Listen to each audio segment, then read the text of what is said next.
मतलब की बंसी का निनाद उन्हीं को सुनाई पड़ रहा था, वही अधिकारिणी। गोपियों ने बहुत सारी गोपियों को रोका। गोपियों को भगवान ने एक दिव्य विग्रह दिया। वो शरीर तो घर में पड़े रह गए, वो शरीर घर में ही रहे, लेकिन गोपियां दिव्य रूप से भगवान के कोलूप की सहचरी बन करके तो भगवान के यहाँ से वहां आए।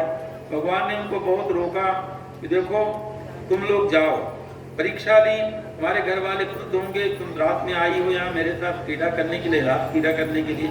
यदि भी भगवान ने उनके 5 भौतिक शरीर घर में ही रखे थे, लेकिन फिर भी उनकी परीक्षा ले रहे हैं। देखिए ये लीला भगवान की लीला। इसलिए रास पंचाध्यायी का पहला श्लोक कहता है, भगवान पिता रात्रि शरदोत्फुल्ल मल्लिका वीक्षरंतुम मनश्चक्रे योग माया उपाश्रिता। देखिए जो निर्गुण निराकार भगवान है, उसके न मन होता न प्राण होता। उपनिषद ने कहा अप्राण अमना अप्राण, ऐसे भगवान ने मन की रचना की। पूर्ण चंद्र का उदय हुआ, पूर्ण चंद्र के उदय में भगवान ने रासलीला का आयोजन किया, वेणु बजाया। उस वेणु को सुनकर के संपूर्ण गोपियां आई। गोपियों की भगवान ने बड़े परीक्षा की। इन गोपियों ने कहा ना, हम सब कुछ छोड़ करके, हम जानती हैं आप गोप कुमार नहीं है, आप केवल ब्रजेंद्र नंदन नहीं है, आप साक्षात निखिल ब्रह्मांड नायक भगवान नारायण है। तो हमें अब संसार की कोई चिंता नहीं है, हम आपको छोड़ करके नहीं जा सकती। तब भगवान ने रासलीला आरंभ की। भजनों अब क्या हुआ, भगवान ने रासलीला आरंभ की तो एवं उपगीयमान उद्गायन वनिता सतयूथप कालां विप्रत वैजयन्तीं विचरन् मण्डयन् वनं रेमे तत्तरलानन्द नद्याकुलिनमाविश्य गोपीभिरिनवालुकं रेमे तत्तरलानन्द कुमुदा मोदवायुना बाहुप्रतार परिरंभ करालकोरो निवील्तनालभन नर्मनखा कृपादै शैल्यावलोकचितैर्भज सुंदरेणामुत्तम भेन्द्रतिपतिं रमयांचकार। कामदेव को भगवान ने पराजित किया, गोपियों के साथ नृत्य करने लग गए गलबैया डाल करके। जो तपस्वी लोग गोपी बने थे, आज उनका जीवन धन्य हो गया। उन्हें लगा कि हमारा कितना सौभाग्य कि हम गले में गलबैया डालकर भगवान के साथ नृत्य कर रहे हैं। उनको हो गया अहंकार, मद हो गया। और राधा रानी जो थी, भागवत में राधा जी का नाम प्रत्यक्ष नहीं है, लेकिन राधा रानी का परिचय दिया गया है वहां श्लोक के द्वारा, व्यंजना के द्वारा। उसकी चर्चा करने का समय नहीं। अनया राजता श्रीमान भगवान हरीश्वरा। राधा रानी को मान हो गया और गोपियों को मद हो गया। तब भगवान ने क्या किया, तासां तत्सौ भगमदं वीक्ष्यमानं च केशवः प्रशमाय प्रसादाय तत्रैवान्तरधीयत। भगवान गोपियों के साथ नृत्य करते करते अंतर्धान हो गए। अब उस शरद की पूर्णिमा की रात में हजारों गोपियां भगवान के विरह में तड़प रही हैं। कहाँ चले गए प्रभु हमारे, नारायण कहाँ चले गए, श्याम सुंदर कहाँ चले गए। तब सज्जनों गोपी गीत आरंभ होता है। आरंभ में हमारे सत्यनारायण जी जो भागवत के मूल पाठ कर रहे हैं यहाँ, उन्होंने गोपी गीत का एक गीत गाया था। गीत गाने का तो समय नहीं है गीत के रूप में गाने का, लेकिन कुछ लोग पढ़ करके उनकी व्याख्या करके और फिर रात की कथा का संक्षेपण करके तुरंत भगवान को मथुरा पहुंचाएंगे और फिर कंस का वध करने की उनसे प्रार्थना करेंगे। क्या होता है, गोपियां भगवान के विरह में पुकारती, जयति ते दिकं जन्मना व्रज, जयति ते दिकं जन्मना व्रज, शयत इंदिरा सरस्वती, शयत इंदिरा सरस्वती, दैत दृश्यतां दीक्षुतावका, दैत दृश्यतां दीक्षुतावका, वैदिता तव त्वां विचिन्वते, वैदिता तव त्वां विचिन्वते। हे करुणा वर्णालय, हे श्याम सुंदर, जब से आप ब्रज में आए, आपके जन्म के कारण ब्रज की अत्यंत शोभा हो गई। इंदिरा लक्ष्मी सदा इस ब्रज में ही वास करने लग गई।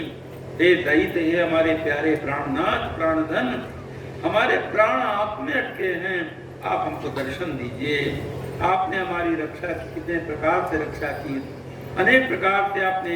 और हम जानते हैं कि आप केवल नंद बाबा के बालक नहीं है। ब्रह्मा जी की प्रार्थना पर निखिल ब्रह्मांडादि नायक आप कृष्ण बन करके आए। कहती दिखना माने ब्रह्मा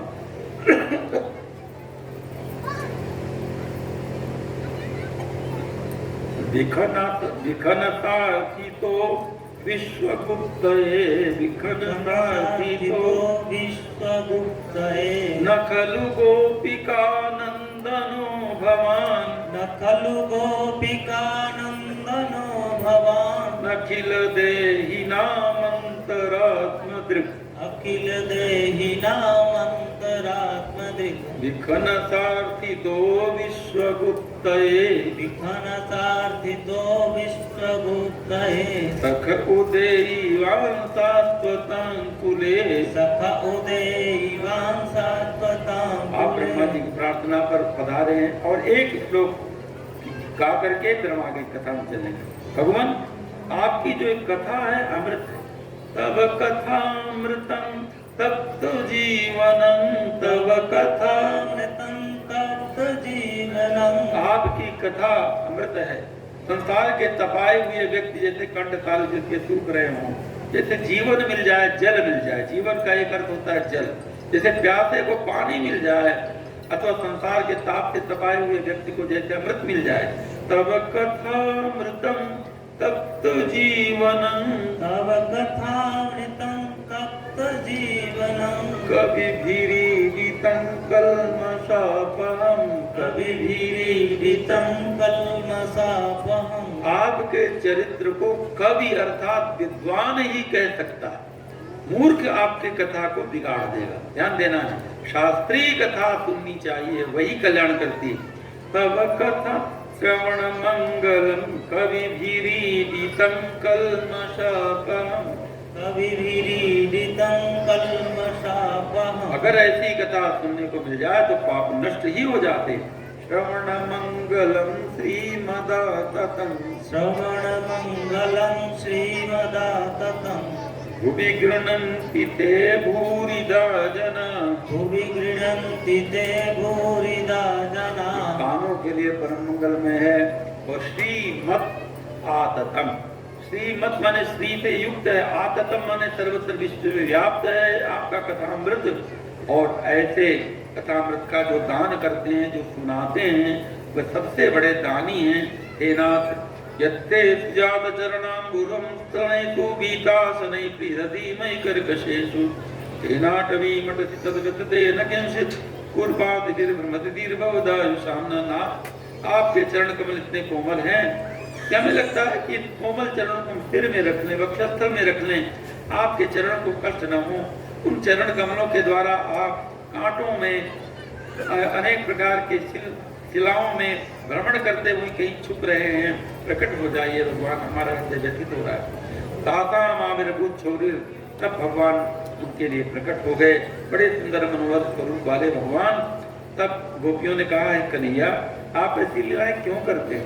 भगवान ने कहा देखो, मैं जब तक रुलाता नहीं तब तक मैं अपना सच्चा प्रेम किसी को प्रदान नहीं करता। इसलिए हमने कहा था, पंक्तियां पहले भी सुनाई थी, वह चपल बिना रोए मिलता न किसी को। भगवान के लिए रोना पड़ता है। वह चपल बिना रोए मिलता न किसी को, वह सब कुछ खुद बिन, वह सब बिन सब कुछ खोए मिलता न किसी को। तू रुला वेदना रुला हमें जी भर कर, खोने को प्रस्तुत आज अभी हम सब पर। रास लीला में भगवान ने फिर प्रकट हुए। फिर इतना दिव्य रास किया कि एक गोपी के बीच में, दो गोपियों के बीच में एक श्री कृष्ण, और वृंदावन में मानो नीलमणि और मरकत मणि की और ये जो है हीरे की या पद्मराग मणि की जैसे गुत्थियां बन गई हो, मंडल बन गया हो। तो वृंदावन में वो एक गोपी के साथ में एक नंदलाला वृंदावन गोरी जी मनो पहनाई माला, नव मरकत मणि श्याम। मरकत कहते हैं पन्ना, इस नगर का नाम पन्ना है। और एक रत्न होता है जो हरे रंग का है, कुछ नीले हरे रंग का होता है, आप सब लोग जानते हैं, उसको पन्ना कहते हैं। उसको संस्कृत में मरकत कहते हैं। नवमरकत मणि श्याम। देखिए जब श्याम का महाराज होता है श्री कृष्ण का, तो दो गोपियों के बीच में एक श्याम सुंदर, वो ऐसे हजारों श्याम सुंदर, और बीच में राधा कृष्ण। कुछ झांकी करते में बताइए। नवमरकत मणि श्याम कनक मणि गण ब्रजबाला, वृंदावन कोरी जी मन पहिराई माला। वृंदावन कोरी जी नवमरकत मणि श्याम कनक मणि गण ब्रजबाला, वृंदावन कोरी जी मनो पहिराई माला। रास पंचाध्यायी के श्रवण का फल है हृदय का रोग दूर हो जाता है। हृदय का रोग क्या है? काम। हमारे हृदय में जो काम बैठा हुआ है, पृथम हृदय में बैठा, गीता में कहा गया कि हृदय में बैठे काम रूपी शत्रु को मारो। जो रास पंचाध्यायी की कथा सुनता है उसकी जन्म जन्मांतर की अविद्या काम कर नष्ट हो जाते हैं। यह तो इसका आध्यात्मिक अर्थ है, लेकिन हमने अनुष्ठान करवाते हुए देखा है महापुरुषों को, जिनको सचमुच हृदय रोग है, आधुनिक हृदय रोग, अगर रास पंचाध्यायी का अनुष्ठान करवा के रास पंचाध्यायी के श्लोकों से यज्ञ कराते हैं, रास पंचाध्यायी का श्रवण करते हैं, तो उनके हृदय रोग निश्चेष हो जाता है। बोले वृंदावन बिहारी राधा रानी की जय, रास रसेश्वर श्याम सुंदर की जय। भजनों बहुत सारी लीलाएं हुई, उस लीलाओं का नाम ग्रहण करते हुए अंत में भगवान को लेने के लिए कंस की आज्ञा से मथुरा से अक्रूर जी आए। अक्रूर जी भीतर से तो बहुत भक्त थे, लेकिन कंस के मंत्रिमंडल में मंत्री थे। कंस उन पर बड़ा विश्वास करता था। कंस ने सोचा था कि मैं भगवान शंकर को मनाने के लिए शंकर का यज्ञ करूंगा, शिवरात्रि के दिन ये लीला होगी, और वहाँ एक बहुत बड़ा धनुष स्थापित करूंगा, वहाँ एक मल्लशाला स्थापित करूंगा, और श्याम बलराम को मैं वृक्ष से बुला करके और मुष्टिक चाणूर इत्यादि अपने मल्लों से उसका वध करवा दूंगा। ऐसी योजना बना करके उसने अक्रूर जी को ब्रज भेजा। अक्रूर जी ब्रज में गए, कंस की सारी बातें बताई, क्योंकि थे तो भगवान के बड़े भक्त। और जब ब्रज में वो जाने लग गए तो भगवान के चरण चिन्ह ब्रज की भूमि में दिखाई पड़े, तो इतने भावुक हो गए कि रथ से उतर करके लौटने लग गए, सारा धूल ब्रज की अपने अंगों में लगा ली। ऐसे अक्रूर जी भगवान के गुप्त भक्त थे। नंद बाबा सारी बात बताई। दूसरे ही दिन भगवान को मथुरा ले जाने की तैयारी हो गई। भगवान के सारे सखा सुबल कृष्ण बरूसा विशाल, ये सारे सखागण तैयार हो गए भगवान के साथ में, और बलराम जी। लेकिन अक्रूर जी ने कहा कि ऐसा है, मैं केवल श्याम बलराम को लेकर के ही जाऊंगा। सारे सखागण नंद बाबा भी तैयार हुए। उन्होंने अपने कर देने के लिए छकड़ों में दही दूध भरकर सारे वो बड़े बूढ़े आए। तो लंबे वाले रास्ते से संक्षिप्त वाले रास्ते से तो गोपगण पहले पहुंच गए, और जो लंबा रास्ता था राजमार्ग था, उसके भगवान संपूर्ण गांव वासियों की पूजा लेते हुए और यमुना में स्नान किया। अक्रूर जी ने ऐसा सब विलंब करते हुए मध्याह्न के समय मथुरा पहुंच गए। मथुरा पहुंच गए तो अक्रूर जी ने कहा चलिए मेरे भवन में आप रुकिए, आपको कंस का वध करना है, सत्ता परिवर्तन करना है। भगवान ने कहा कि रुकिए। चाचा लगते थे अक्रूर जी, चाचा जी अभी आप अपने घर जाइए, हम अमराई में जो हमारे बाबा नंद बाबा इत्यादि छकड़ों का शिविर बनाकर रखा है वहां हम रुकेंगे। भगवान वहां रुके। अब संध्या के समय उनका अपराह्न का समय था, उन्होंने वहां भोजन किया। भोजन करके फिर कहा बाबा अगर आपकी आज्ञा हो मथुरा नगरी देख के आते हैं। मथुरा नगरी देखने गए। मथुरा नगरी देखने में क्या हुआ लीला करते हैं। अथ ब्रजन राजपथेन माधवा स्त्रियं गृहीतांग विलेश भाजना। देखा कि एक पहले जब मथुरा नगरी में गए तो उनको एक वो मिला जो रंगकार है, जिसको हम धौत वस्त्र मैंने धोता, जो कंस के कपड़े धोता था, रंगकार रंगता था, ऐसा रंगरेज कहें या धोबी कहें, जो भी कहें, वो कंस का सेवक था। बड़ा दुर्दांत था, बड़ा मल्ल था, बलवान था। तो सब सखाओं के साथ में भगवान जा रहे थे। भगवान ने लीला करने के लिए, आतंक करने के लिए कि मथुरा वासियों को लगे कि भगवान आ गए हैं, कंस की सत्ता बदलेगी। तो क्या हुआ कि धोबी से कहा कि भैया कुछ कपड़े हमको भी दे दो। बोले अरे जाओ जाओ बंचरो कहीं के, गांव में रहने वाले, जंगल में रहने वाले, तुम राजाओं के कपड़े क्या पहनना जानो। तो भगवान ने एक थप्पड़ मारा उस धोबी को, और सारी प्राण बचा करके उसके सहयोगी भागे, वो मर गए वहीं। उसके सारे कपड़े लूट लिए, और लूट लेने के बाद में सब पहन लिए। ये सारे कपड़े लंबे थे क्योंकि वो बड़ों के कपड़े थे। तब फिर एक दर्जी के घर में भगवान गए, उसको पता था एक दर्जी भक्त मेरा वहाँ है, वो नामदेव दर्जी, वो भगवान वहाँ पहुँचे। उसने कहा भैया हमारे वस्त्रों को हमारे बराबर कर दो। उसने बहुत ही पूजा की, भगवान का सम्मान किया और उनके वस्त्रों को काट छाँट कर बराबर कर दिया। फिर भगवान का एक माली था, भगवान को सब पता था मेरे भक्त कहाँ कहाँ है मथुरा में, माली के यहाँ गए माला। अब सब बात हो गई तो उनको लगा कि चंदन शरीर में होना चाहिए। अब क्या होता है सज्जनों, भगवान चले जा रहे हैं मथुरा की नगरी में और एक उन्होंने एक विचित्र स्त्री देखी, कुबड़ी स्त्री देखी। वो कुबड़ी स्त्री बड़ी सुंदर थी, अवस्था भी हुआ थी उसकी।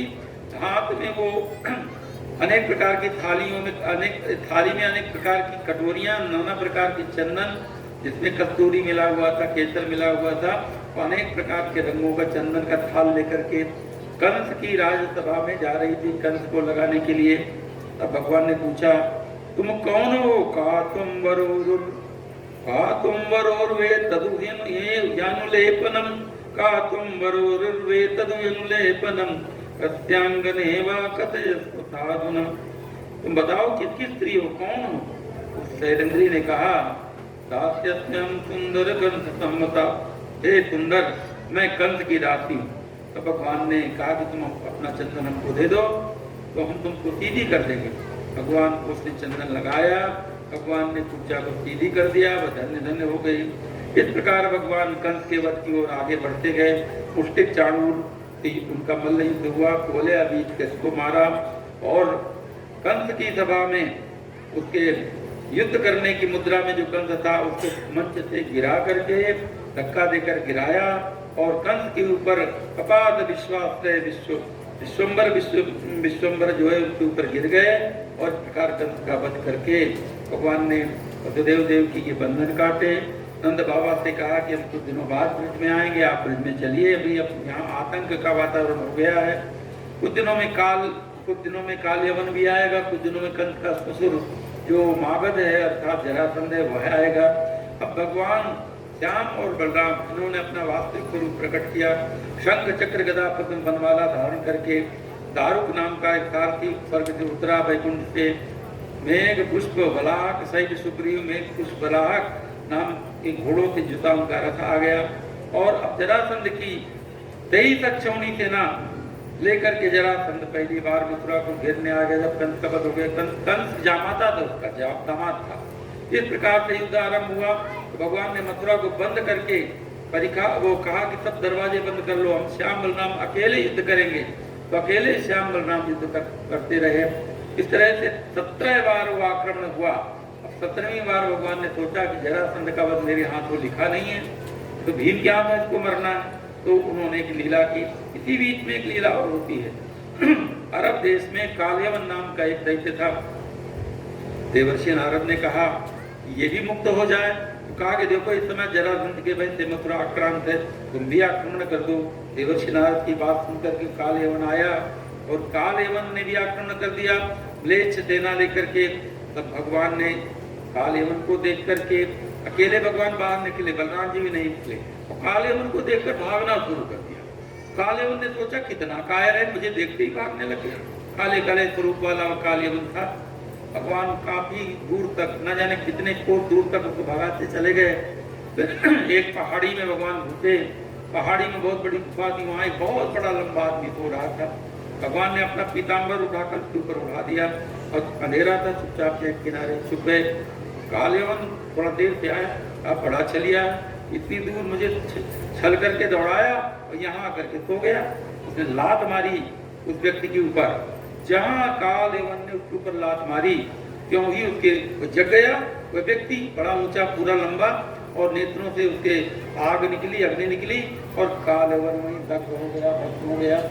असली में कालयवन को उसके द्वारा जलाने वाला जो था वो मुचकुंद नाम का राजा था, जो रघुकुल में जो माने सूर्य कुल में जो भगवान राम का वंश है, इक्ष्वाकु का वो पुत्र था।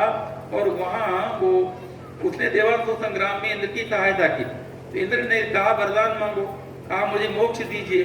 कहा मोक्ष तो मैं दे नहीं सकता, तो कहा मोक्ष नहीं दे सकते, तुम इतना थक गया हो, मुझे गहरी नींद दी मैं, और जब मेरी नींद में कोई मुझे अपने में जगाए तो मेरे नेत्रों से अग्नि उत्पन्न हो जाए, जल जाए। अब भगवान को सब पता था, लीला में भगवान ने मुचकुंद के द्वारा काल यमन को दग्ध करा दिया। माताओं सज्जनों, बस हम निकट आ रहे हैं अपनी कथा की। अब क्या होता है, फिर भगवान गए, फिर जरासंध की सेना आई। 17 बार जरासंध मुचकुंद को उन्होंने वरदान देकर के कहा जाओ तपस्या करो, मुक्त हो जाओगे। इस प्रकार से भगवान आए, 17 बार उन्होंने जरासंध की सेना को नष्ट भ्रष्ट कर दिया। 18वीं बार सेना को नष्ट कर दिया, लेकिन फिर भगवान ने सोचा, तब तक इन्होंने अपनी योग माया के द्वारा विश्वकर्मा को आदेश दे करके समुद्र से भूमि मांग करके गुजरात देश में, आनर्त देश में द्वारका नाम की नगरी बसा ली थी गुप्त रूप से, और किसी को पता नहीं था। एक रात में ही संपूर्ण द्वारका वासियों को अपनी योग माया के बल से मथुरा वासियों को द्वारका में पहुंचा दिया। पूरी मथुरा खाली हो गई, क्योंकि जरासंध की योजना थी मथुरा को जला दूंगा, और इतने वहां युद्ध हुए, इतने 100 मरे, इतने घोड़े हाथी मरे, मनुष्य मरे, तो इसलिए वहां रहने योग्य नहीं रह गई थी उस समय मथुरा। भगवान ने सबको द्वारका भेज दिया, और द्वारका भेजने के बाद में जरासंध को मूर्ख बनाया। जरासंध के पीछे पीछे दौड़ा तो भगवान जो है गोमंतक पर्वत के ऊपर चढ़ गए, और उसके एक तरफ समुद्र, 3 तरफ समुद्र था, एक तरफ जो है भूमि थी। अब जरासंध ने सोचा कि एक तरफ तो समुद्र है, उल्टा मैं कह गया, एक तरफ समुद्र था, 3 तरफ भूमि थी। तीनों तरफ उसने बड़ी बड़ी लकड़ियां इकट्ठी करा करके, सूखी लकड़ियां आग लगवा दी कि अगर पर्वत में होगा तो जल जाएगा, और समुद्र में कूद नहीं सकता क्योंकि बहुत ऊंचा पर्वत है, नीचे जाएगा तो मर जाएगा। लेकिन भगवान समुद्र में कूद, तो श्याम बलराम दोनों थे, बलराम भी साथ में थे। श्याम बलराम दोनों कूद गए और 100 योजन समुद्र तैर करके द्वारका में जाकर विराजमान हो गए। सज्जनों, खूब संकीर्तन करें। बलराम जी की कथा के बाद में रुक्मिणी जी के विवाह की मंगलमयी कथा संक्षेप में समय के अनुसार कहेंगे। सच्चिदानंद भगवान की जय। गोविंद जय जय गोपाल जय जय गोविंद जय, गोपाल जय जय गोविंद जय जय, गोपाल जय जय गोविंद जय जय, गोपाल जय जय गोविंद जय जय, गोपाल जय। राधा रमण हरि गोविंद जय जय, राधा रमण हरि गोविंद जय जय, राधा रमण हरि गोविंद जय जय, राधा रमण हरि गोविंद जय जय, राधा रमण हरि गोविंद जय जय। बांके बिहारी नंद लाला की जय जय, बांके बिहारी नंद लाला की जय जय, गोविंद जय जय गोपाल जय जय, गोविंद जय जय गोपाल जय जय, राधा रमण हरि गोविंद जय जय, राधा रमण हरि गोविंद जय जय, बांके बिहारी नंद लाला की जय जय, बांके बिहारी नंद लाला वृंदावन बिहारी लाल की जय। सज्जनों, अब भगवान के जन्म की कथा का आरंभ करने के पहले बलराम जी की कथा का, विवाह की कथा का संक्षेपण कर रहे हैं। एक नियम होता है कि अगर बड़े भाई और बड़ी बहन का विवाह किए बिना छोटे भाई और छोटी बहन अपना विवाह कर लेते हैं या करवा लेते हैं, तो धर्मशास्त्र के अनुसार उन्हें एक दोष लगता है, जिसे कहते हैं परिवेत्री दोष, परिवेदता बन जाते हैं, उन्हें बड़ा पाप लगता है। इसलिए पहले बलराम जी की कथा को हम कहेंगे। बलराम जी साक्षात शेषनाग के अवतार हैं, और उनकी भी पत्नी जो नाग लक्ष्मी हैं वो भी भूमि में उत्पन्न हुई थी, लेकिन वो पहले उनका जन्म हो गया था। वो देवी आनर्त देश में ही पहले कुशस्थली नाम की नगरी थी जहाँ द्वारका बसी थी। वहाँ एक राजा थे जो रैवत कहलाते थे, रैवत नाम के जो राजा थे, उनकी पुत्री बनकर के अवतीर्ण हुई थी। इनका नाम था रेवती नाम था। तो इतनी सुंदर थी, मनोहर थी कि राजा को लगा कि धरती में इनके योग की कोई बारीकी नहीं है। योगी थे राजा, योग का आश्रय लेकर के ब्रह्मलोक चले गए पुत्री को साथ में लेकर के। और ब्रह्मा जी पूछने वाले थे कि किसको आपने इसके लिए वर बनाया है। उस समय ब्रह्मा जी के यहाँ संगीत चल रहा था, थोड़ी देर प्रतीक्षा की। जब ब्रह्मा जी संगीत सुनकर मुक्त हुए तो कहा, राजन कैसे आए तुम? कहा, भगवान मैं इस कन्या के योग पर पूछने आया। आपने इस योग कौन सा पर धरती में स्थापित किया है? कहा, राजन तुमने बहुत बड़ी भूल कर दी। पृथ्वी में तुम थे तो अब आए ब्रह्मलोक। ब्रह्मलोक का जो कालमान होता है बहुत ज्यादा होता है। हमने बताया था कि ब्रह्मा का एक दिन 14 मनवंतर के बराबर होता है। तो वहां तो कई युग बीत गए। जल्दी जाओ, जहाँ तुम्हारी कुशस्थली नगरी समुद्र के किनारे बसी थी वहां भगवान का अवतार हो गया, द्वारका नगरी बस गई है। शेषनाग भगवान अवतीर्ण हुए हैं बलराम के रूप में।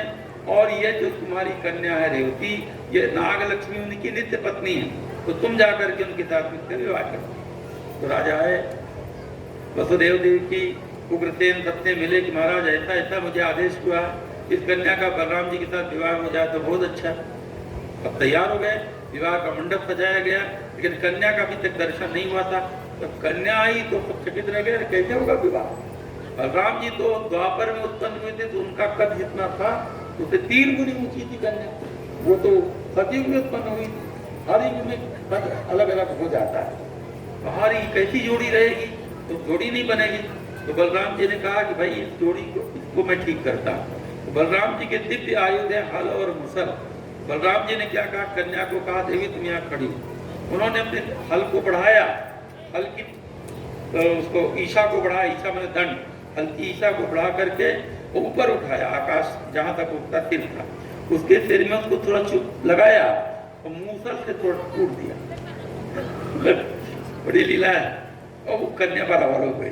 अब ये कोई कन्या साधारण हड़माप की कन्या होती तब तो वो मरी जाती बेचारी।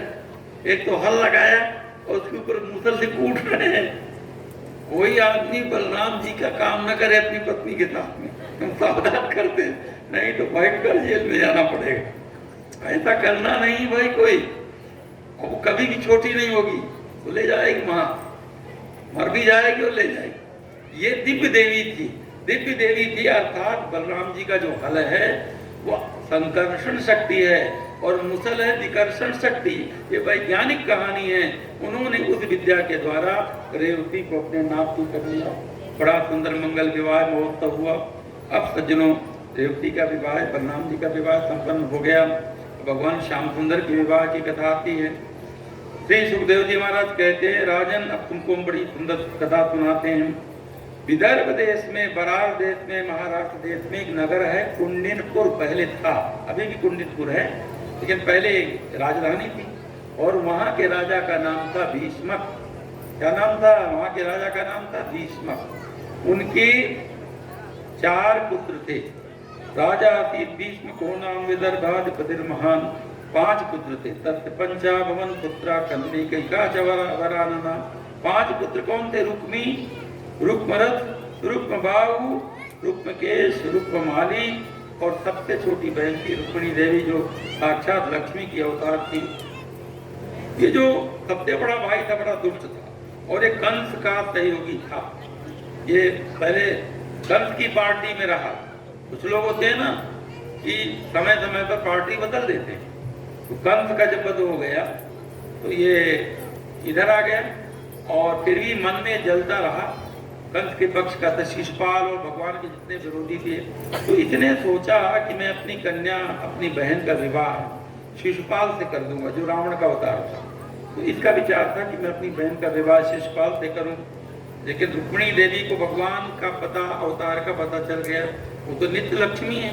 उनको पता चला कि भगवान श्री हरि नारायण द्वारकाधीश बन करके अवतीर्ण हुए हैं। मैं तो उनकी नित्य प्रिया हूँ, इसलिए मेरा विवाह तो उन्हीं के साथ हो सकता है।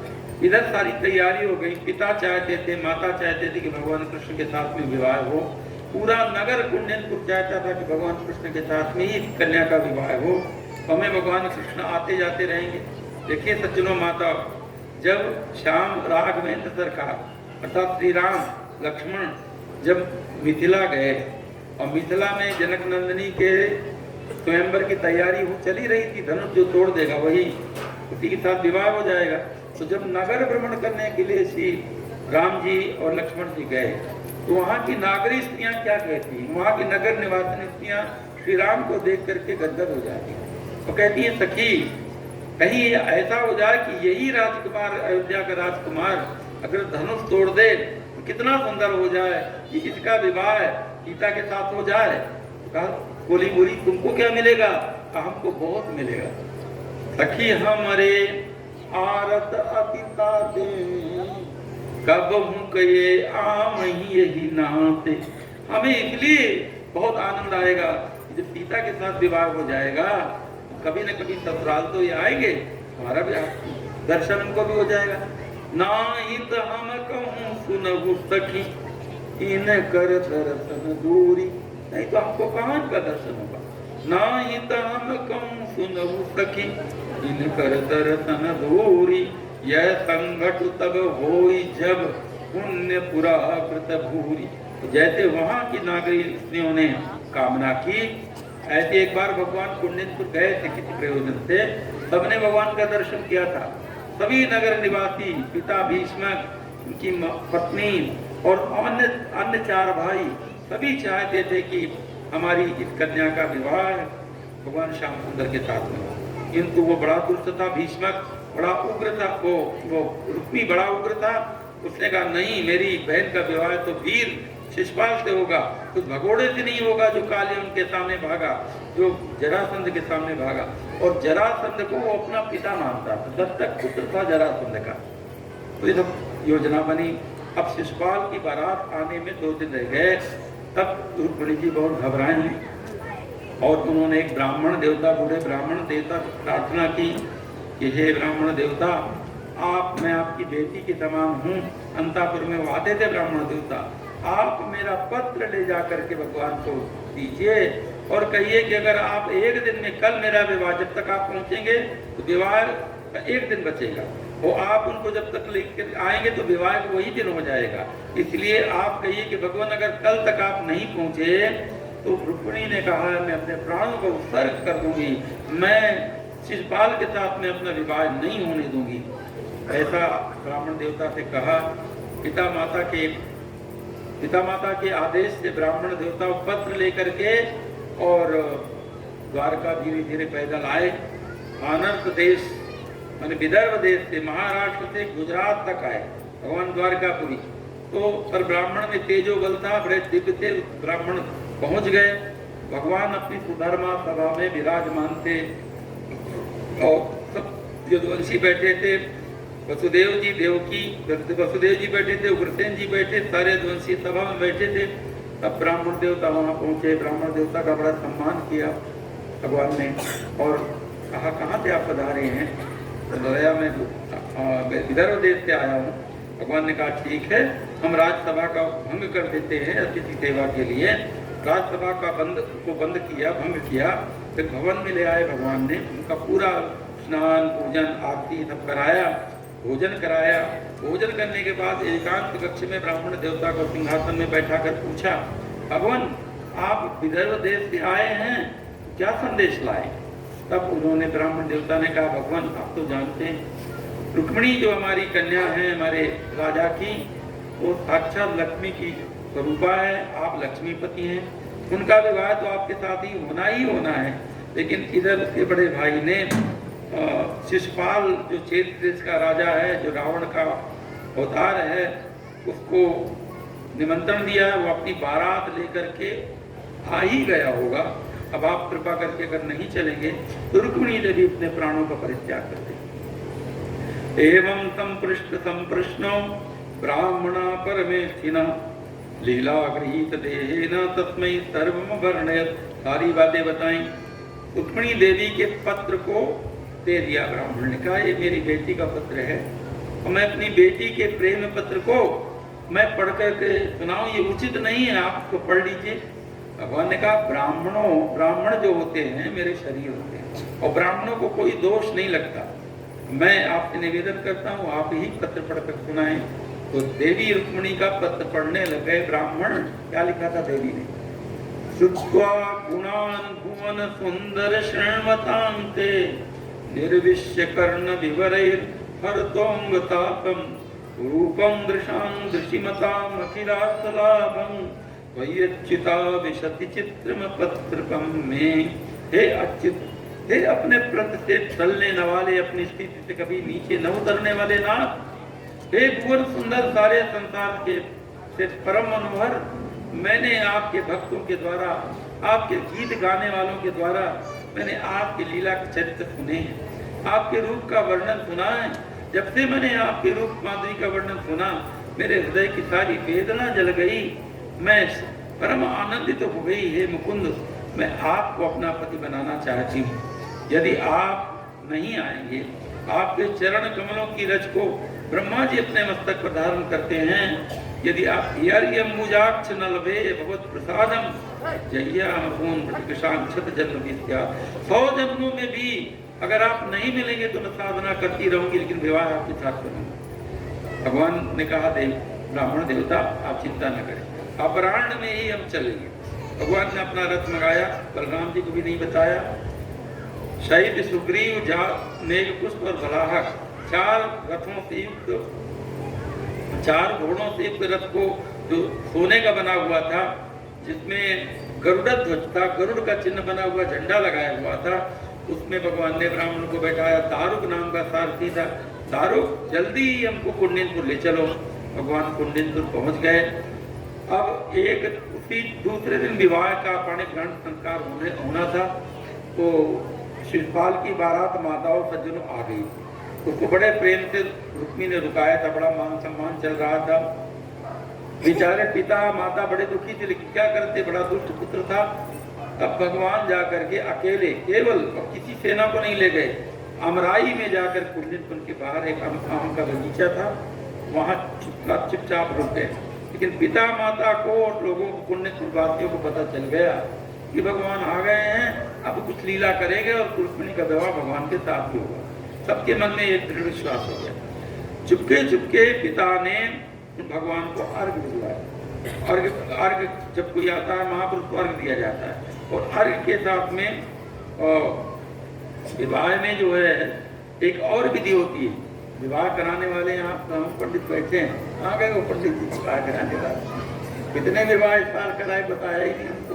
तो ऐसे विवाह में एक उठकर कहा, अरे यहाँ तुम्हारी जरूरत है भाई, आओ। सच्चिदानंद भगवान की। विवाह में एक मधुपर्क विधि होती है। मधुपर्क सबको नहीं दिया जाता। मधुपर्क जो है किनको किनको दिया जाता है, स्नातक को दिया जाता है, बड़े भारी विद्वान को दिया जाता है, राजा को दिया जाता है, अतिथि को। मधुपर्क याद है? मधुपर्क विधि करवाते हो? बोलो मन। मधुक्षरंति चंद्रवा।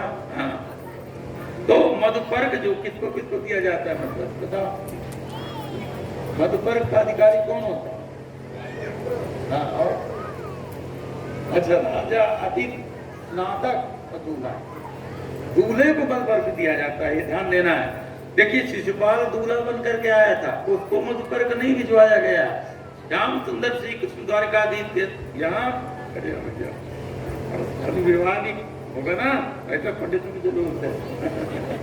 सच्चिदानंद भगवान की जय। सज्जनों, तो क्या होता है कि भगवान को मधुपर्क दिया और भगवान को वस्त्र भेजे पिता ने। और भगवान समझ गए कि सब लोग चाहते हैं मेरे साथ ही विवाह हो। उन्होंने इशारा कर दिया कि अगर आप चाहें तो रुक्मिणी को ले जा करके द्वारका में ही विवाह कर सकते हैं, लेकिन हम किसी भी स्थिति में रुक्मिणी को शिशुपाल की पत्नी नहीं बनने देना चाहते। अब शिशुपाल के साथ बड़ी भारी सेना, शिशुपाल स्वयं बहुत बड़ा वीर, जरासंध था, दंतवक्त्र थे, बड़े बड़े लोग आए। और उसको भी शंका थी कि कहीं कृष्ण आकर के, क्योंकि वो जानता था कि रुक्मिणी कृष्ण को चाहती, क्योंकि कृष्ण आकर के कन्या का हरण न कर ले जा। तो लोगों ने कहा, बराती थे, बरातियों ने कहा चिंता मत करो, जहां तुम्हारा पति ना गिरेगा हम खून गिराएंगे। आए, अब क्या होता है देखिए, कहाँ कितना खून गिराते हैं जरा देखिए। बराती कभी किसी के नहीं होते। बराती किस लिए जाते हैं हम आगे बताएंगे। चलिए सज्जनों, क्या होता है, संदेश सुन करके भगवान पहुंचे, वहां रुके। अब जब एक कल विवाह होना था, तो देवी ने ये संदेश भेज दिया था कि हमारे कुल की रीति है कि विवाह के एक दिन पहले बाहर जो हमारी उद्यान में हमारी कुल देवी हैं, देवी दुर्गा, उनके मंदिर में कन्या जाती है और कन्या के साथ में बड़े बाजे गाजे जाते हैं, सैनिक जाते हैं, सारा रक्षा विधान जाता है। तो उस समय मैं वहाँ जाऊंगी, लेकिन मेरे साथ शिशुपाल के भी सैनिक रहेंगे और रुक्मी के भी सैनिक रहेंगे। तो भगवान आप अगर उस समय मुझे अगर हरण कर सकें तब तो ठीक है, और नहीं तो मैं प्राणों का परित्याग कर दूंगी। सज्जनों, अब क्या होता है, एवं प्रेम कला बद्धा, श्लोक बहुत सुंदर है। नमस्ते देवी वो वहां पहुंची और सारी सेना लगी हुई है, बीच में स्त्रियां जा रही हैं, सौभाग्यवती स्त्रियां देवी के आगे आगे उनका पालकी जा रही है। पालकी से उतर करके सरोवर में हाथ पैर धो करके पाद प्रक्षालन करके और पवित्र होकर के देवी के प्रांगण में देवी जाती हैं। और उस समय क्या होता है कि वो देवी की स्तुति करती हैं। भवानी वंदयान चक्रुर्भववतीं भवान्वितां, देवी के साथ में ब्राह्मणों की स्त्रियां थी सौभाग्यवती। ताम वही प्रभयसो बाला विदिज्ञा विप्रयोषितः, भवानी वंदयान चक्रुर्भववतीं भवान्वितां। देवी ने भगवती दुर्गा की, अंबिका की इस प्रकार स्तुति की। नमस्ते त्वाम्बिके वीक्षणं स्वसंतानयुतां शिवां, हे शिवा हे कल्याणी।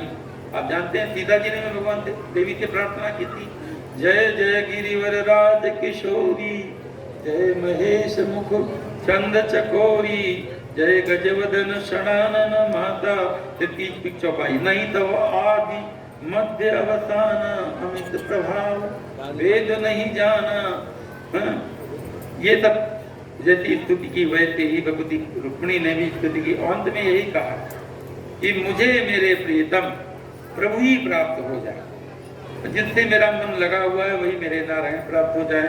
तो देवी ने, रुक्मिणी ने भी यही वरदान मांगा। पूजा होकर के मंदिर के प्रांगण में जब देवी बाहर आई तो अवगुंठन डाले हुई थी, घूंघट डाली हुई थी, पर एक क्षण के लिए अपनी माया दिखाने के लिए सारे के सारे सैनिक गणों की फौज लगी हुई थी।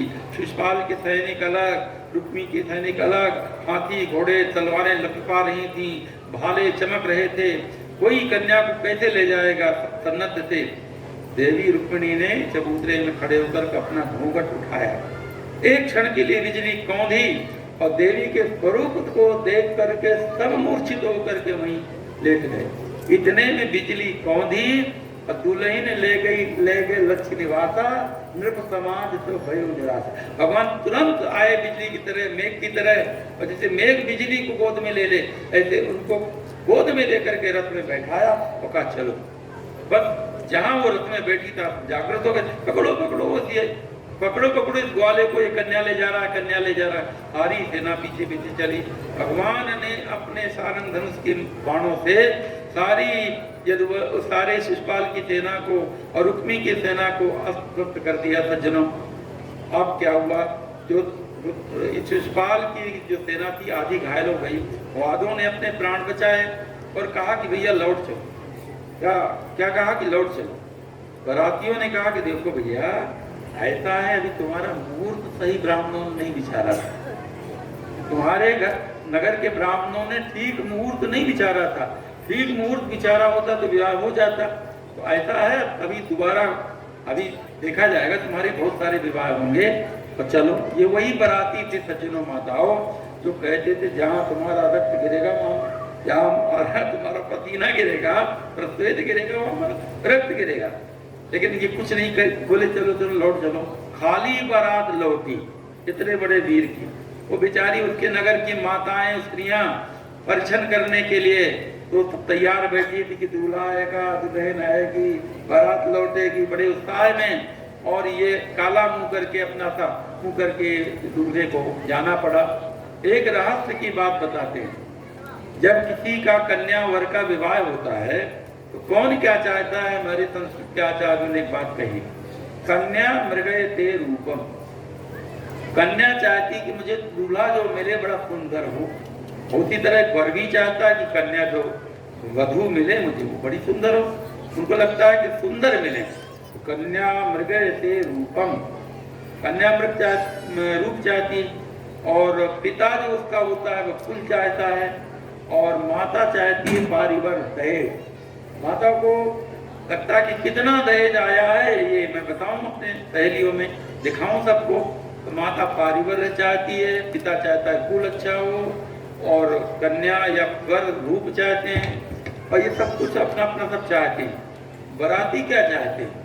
मिष्टान मितरे जना। बराती चाहते हैं मिठाई, पहुनाई, आदर। किसी ने पूछा कि भाई फलाने की बारात में गए थे, कैसे रहा? क्या रहा भाई, क्या रहा? क्यों ऐसे उदास क्यों बोल रहे हो? क्या लड़की सुंदर नहीं थी? लड़की तो सुंदर है। क्या कुल अच्छा नहीं है? कुल भी अच्छा है। क्या दहेज नहीं मिला? अरे का दहेज तो बहुत दिया उसने, तो तुम क्यों परेशान हो? क्या खिलाया पिलाया नहीं? मिष्टान मित्र जना। हमें क्या करना है लड़की से, हमें क्या करना है दहेज से, हमें क्या करना है कुल से? मिष्टान मित्र जना, हमें ढंग से मिठाई आदर सत्कार नहीं। तो देखो बरातियों को कभी भरोसा मत करना, वो आपका सच्चिदानंद भगवान की जय।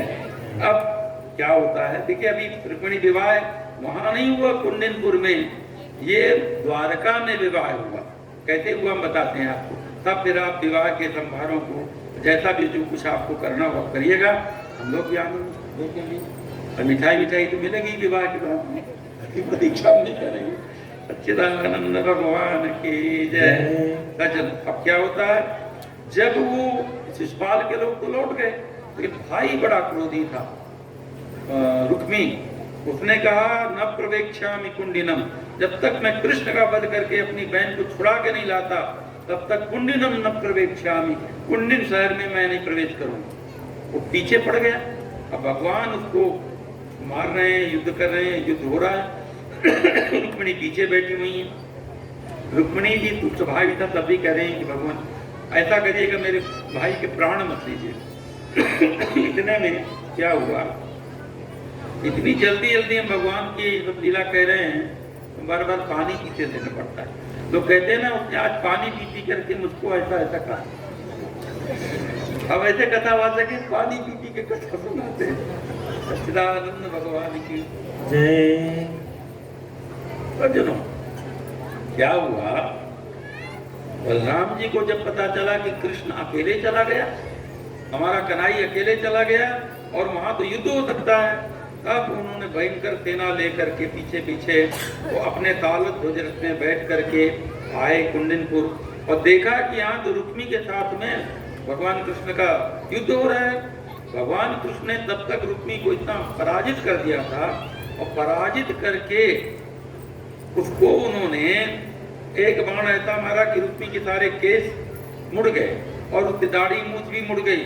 वो उसको कुरूप बना करके रथ के पीछे उन्होंने पशु की तरह बांध लिया, जैसे कोई बकरे को बांध ले, बछड़े को बांध ले, ऐसे बांध लिया।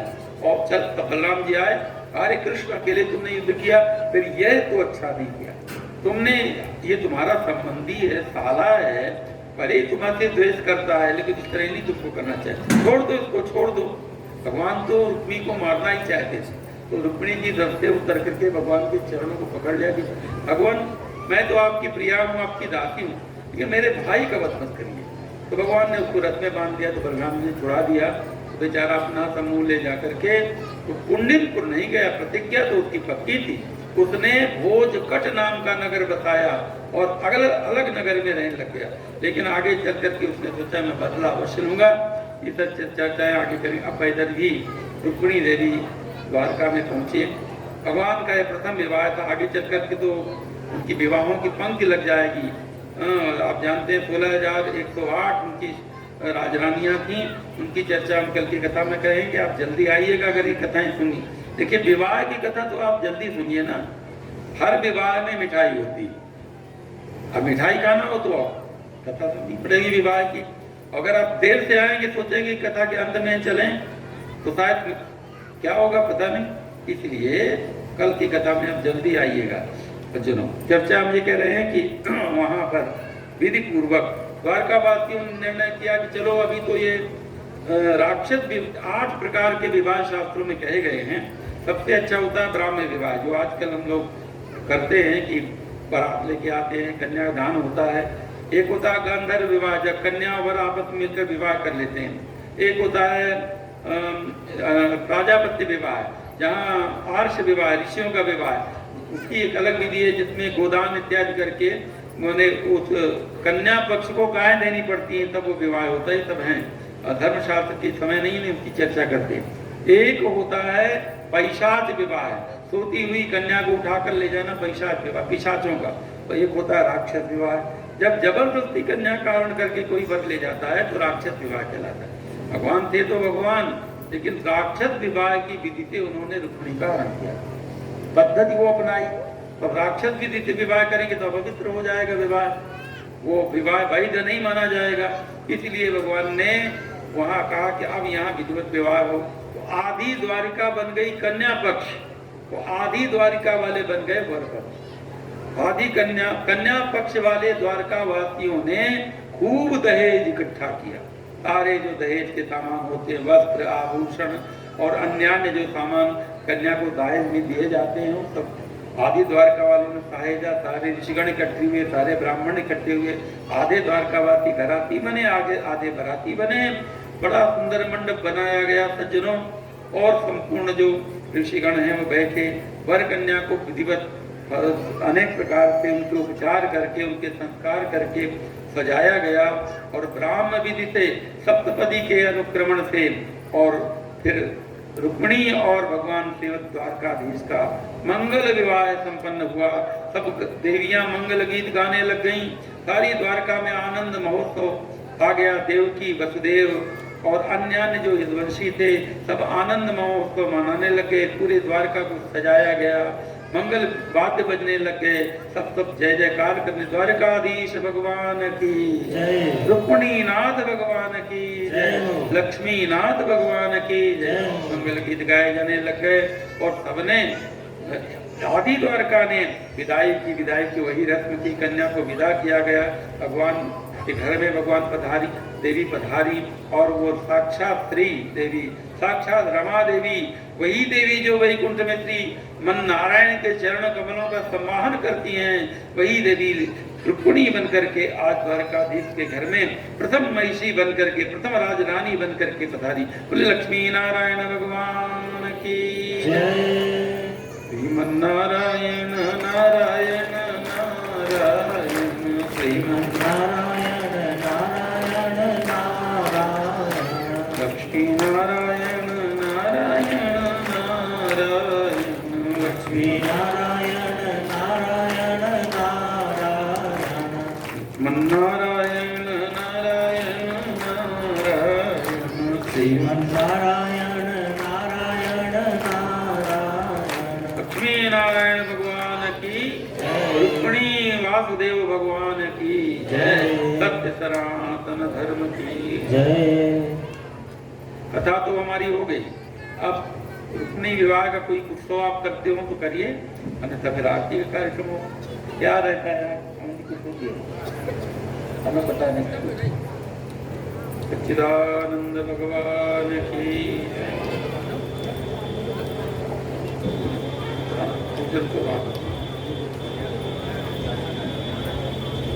भगवान को समर्पित कर दीजिए, मंत्र पढ़े जाएंगे। ये विवाह है। आप लोग शांति से बैठें और उसके बाद में आरती और प्रसाद के बाद में ही जाएं।